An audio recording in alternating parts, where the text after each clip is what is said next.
que vai comprar sem licitações produtos perecíveis de produtores afetados pelas tarifas dos Estados Unidos, entre eles o mel. Quem conversa com a gente agora sobre essa medida é o presidente da Associação Brasileira dos Exportadores de Mel, o Renato Azevedo, que está aqui comigo na tela. Renato, bem-vindo, obrigado, tá? Bom dia, obrigado pela oportunidade, é um prazer estar por aqui. Esses dias atrás a gente conversou, assim que as medidas saíram, e agora a gente está vendo aí essa ajuda do governo. O governo anunciou esse programa aí Brasil Soberano, mas a gente estava assim, ouvindo muita gente dos setores afetados assim, de como é que esse dinheiro vai chegar, como vão ser feitas essas compras. No caso do setor de vocês, do mel, já tem alguma definição? A gente ainda não consegue enxergar uma definição prática, né? Apesar do governo ter anunciado que vai fazer a compra, a gente já viu que algumas cooperativas se pronunciaram, falaram que já tem algum relacionamento com o governo, que esse relacionamento tende a ser intensificado agora nesse momento. Tá? Agora, a gente ainda não consegue enxergar os exportadores, principalmente, que são os principais afetados aí, ainda não conseguiram enxergar como essa medida vai nos ajudar. É evidente que cada uma, quando é anunciada uma medida, ela tem um tempo para amadurecer e para ser colocada em prática. E eu acho que a gente está vivendo esse momento agora, justamente um momento de questionamento e a gente entender como que isso daí vai chegar na realidade das empresas hoje que estão sofrendo com esse tarifaço. Assim, saber se você tem algumas quantidades, porque quando foi feito isso, havia, não sei se vocês conseguiram, acho que é isso mesmo, os, os carregamentos que tinham sido já embarcados, né, parece que foram aceitos e o que fica é o quê? É o remanescente, é aquilo que continua produzindo. Existe uma época de ápice de produção de mel no Brasil? Como é que é isso? Existe sim. O que acontece? Nós tínhamos muitos embarques que estavam sendo feitos e boa parte dos embarques que vão para os Estados Unidos, eles saem da região Nordeste. Então, o tempo de trânsito entre sair do Brasil e chegar lá, ele é curto. Né? Como essa medida ela foi anunciada no começo de julho, deu tempo de boa parte dos embarques acontecerem, os produtos chegarem lá sem que houvesse a tributação, a taxação. Né? Agora, o que está acontecendo? A gente está num período de entre-safra do mel. Por isso que essa questão ainda não foi plenamente sentida. A gente tem muitos embarques que foram cancelados ou que foram suspensos para tentar entender. Está sendo um momento de negociação, né? Estão tentando reduzir o preço do mel justamente para não absorver. Lá nos Estados Unidos, nossos clientes não querem absorver, não conseguem absorver o valor total da taxação. Só que como a gente está no momento de entre-safra, a safra vai começar agora em setembro, ainda é um momento de especulação, não existe ainda uma definição. A gente conversa com os exportadores e eles ainda estão um pouco incertos, eles não têm ainda uma definição sobre o que vai acontecer. As expectativas evidentes são que vai haver uma redução no preço, né, pago para o apicultor. E aí, nesse sentido, essa iniciativa do governo ela pode ajudar a regular um pouquinho esse preço, porque a partir do momento que você diminui a oferta, o nosso cliente lá nos Estados Unidos também entende que se ele não pagar o valor que está sendo pedido, ele vai acabar ficando sem. Então vai ser um equilíbrio que a gente precisa encontrar aí. Renato, o mel tem alguma coisa de perecível, assim? Tem um prazo de validade? Pois isso é muito interessante, né? Porque muita gente fala que o mel ele não vence, né? E a gente costuma dizer o seguinte: não, ele não vence, mas ele sai do parâmetro. Então, quando a gente fala para os Estados Unidos, o mel que tradicionalmente vai para os Estados Unidos é o mel orgânico, né? E para você classificar o mel como orgânico, você tem uma série de critérios, uma série de regras que você tem que seguir. E ao longo do tempo, o mel vai saindo dos parâmetros que classificam ele como orgânico. Então, a gente tem uma janela aí entre produção e embarque que vai variar de 60 a 90 dias. Depois, esse mel ele começa a sair desses parâmetros. Isso não significa que ele está impróprio para consumo, ele pode ser consumido. A gente tem muito mel aí, às vezes, que tem 1 ano, 2 anos que ele foi coletado, e que você vai fazer a análise nele, ele está perfeito, ele está dentro dos parâmetros do regulamento técnico de identidade e qualidade do mel, por exemplo. Mas ele não se classifica como orgânico mais. Às vezes você tem essa variação. Então ele perde um pouco de valor de mercado, porque o mel orgânico ele é um pouco mais caro, mas ele não necessariamente deixa de ser próprio para consumo. Agora, como o nosso maior mercado é o mel orgânico, quando a gente perde essa característica, você acaba ficando com mel encalhado. Quando você fica com mel encalhado, o preço dele diminui. Né? E aí você começa a ficar cada vez mais tempo. É uma bola de neve, né? Vai piorando cada vez mais a situação. Então, assim, a resposta é, ele não é perecível propriamente dito, quer dizer, ele tem, né? É evidente que depois de um tempo ele começa a fermentar e tudo mais, mas isso demora, isso leva muito tempo. se você mantiver ele em condições adequadas. Mas ele muito rapidamente sai dos parâmetros que são indicados para comercialização. A minha equipe técnica aqui está fazendo perguntas, todo mundo interessa muito por mel. Então, Valtênio, pergunta para o Renato aí se o mel cristaliza.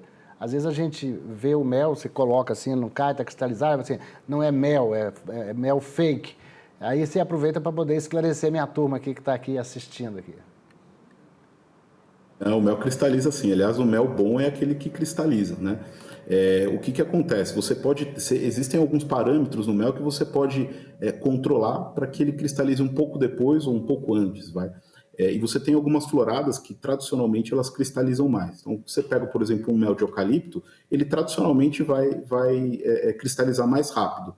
Tá? Você tem uma relação lá de frutose e glicose, que quanto mais frutose você tem, mais vai demorar para ele cristalizar, mas ele cristaliza assim. E quando ele cristalizar, você tem que colocar ele no banho-maria, ele volta para o estado líquido e pode ser consumido. Mas eu incentivo muitas pessoas o seguinte: consumam o mel cristalizado, porque o mel cristalizado, quando você passa numa torrada, olha, é uma delícia, é uma iguaria, né? E a gente, infelizmente, não tem o hábito de consumir dessa forma. Então, acho que assim, o susto é quando o mel não cristaliza. E nessa época de frio, só para encerrar, é quando ele mais cristaliza, né? O clima frio, ele é um potencializador da cristalização do mel. E aí, meninos, está respondido aí? Tá? Todo mundo fez assim, ó, ok, respondido.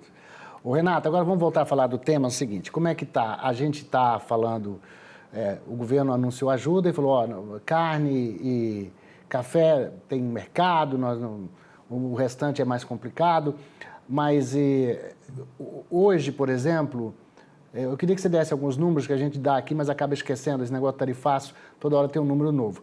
Vamos relembrar para quem está nos assistindo a produção brasileira de mel e para onde a gente está mandando isso, qual a importância dos Estados Unidos nesse contexto. Vamos lá, a produção, se a gente pega no último ano, nossa produção, 2023, tá? Nós ainda não temos o número de 2024, que vai ser divulgado agora em setembro. Mas em 2023 nós tínhamos uma produção aí que estava girando em torno de 62, 63 mil toneladas de mel.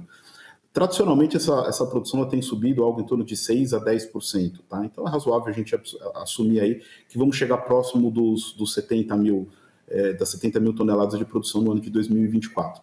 Nos últimos 5 anos, 51% dessa produção ela foi destinada para os Estados Unidos, 30% ficou no nosso mercado local e algo em torno de 19% foi para outros mercados. Então, qual que é a dificuldade? Quando a gente fala percentualmente, a gente pegar esses 50% e absorver no mercado local, significa basicamente a gente sair de 30% e ir para 80%. Então, percentualmente, quando a gente fala, é um número que assusta. Por outro lado, o consumo per capita no Brasil de mel ele é muito baixo. A gente consome algo em torno de 130 a 150 gramas de mel por ano. Enquanto em outros países por aí, Estados Unidos, Europa, chega nos 400, 450 gramas. Então, se a gente triplicasse o consumo aqui, a gente ainda assim não chegaria no consumo per capita que outros países têm por aí. Então, não é uma coisa fora do normal. Como que a gente faz, né? A questão é como que a gente faz para aumentar esse consumo per capita. Então, sem dúvida, se a gente, por exemplo, coloca numa merenda escolar, a gente coloca o mel como alimento para as crianças e o jovem de hoje é o consumidor de amanhã. Né? Ele começa a se habituar com aquele consumo e tudo mais, e na hora que ele entra para tomar a decisão de compra efetivamente, ele começa a assumir aquilo ali para ele, para a família dele. Então a gente precisa colocar na merenda escolar, a gente precisa fazer campanhas de consumo aqui dentro, mostrando quais são as características do mel. É um produto que é ecologicamente sustentável, é um produto que faz bem para a saúde, né? Então a gente tem uma série de vantagens no consumo do mel que precisam ser trazidas para o consumidor. Lá fora, nos Estados Unidos, é um produto que habitualmente está no café da manhã da população.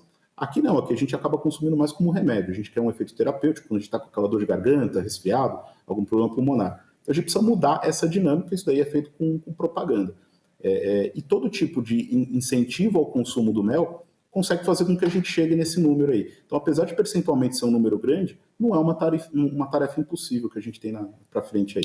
Mas precisamos se esforçar, evidentemente. Quando você fala dessas mais de 60 milhões de toneladas, 60 mil ou 60 milhões que a gente falou? 60 mil, né? 60 mil. 60 mil toneladas.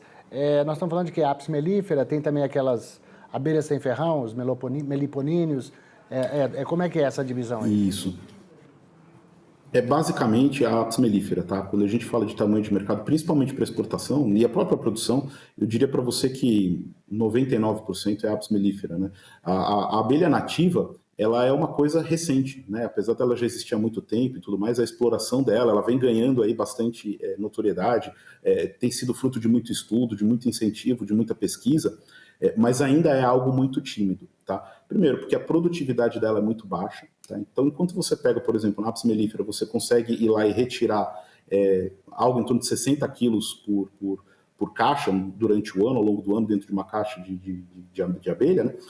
Com a abelha sem ferrão, que é a abelha nativa, 500 gramas, 600 gramas. Então, a gente já viu o apicultor lá que vai tirar mel com seringa, aquelas seringas grandes para retirar o mel. É um mel diferente, né? Ele tem uma umidade maior, por conta disso ele tem um tempo de prateleira menor. É muito bom, uma delícia, quem já teve a oportunidade de experimentar sabe. Só que ainda é uma coisa muito pequena, uma coisa que está se desenvolvendo aos poucos, que está crescendo. Só que na hora que a gente vê o montante de produção, ela ainda não tem uma significância muito grande. Tá certo. Bom, o melzinho de Jataí é sempre bom, né? Mas é difícil Com certeza. difícil de encontrar, caro pra caramba. Renato Azevedo, presidente da Associação Brasileira dos Exportadores de Mel, canal sempre aberto com vocês aqui. Temos a maior simpatia pelo setor, não só nós, acho que o brasileiro inteiro, pelos apicultores, pelas abelhas. Feliz de saber que a gente tem muita notícia falsa, tá acabando o mel, tá acabando. Não, tem a notícia aqui que vai crescendo a cada ano. Então significa que vocês estão produzindo, gerando emprego, renda, por isso merecem o apoio do governo nesse momento difícil. Obrigado, um grande abraço. Obrigado, eu que agradeço pela oportunidade, estamos sempre à disposição. Bom dia para todos aí. Tá certo.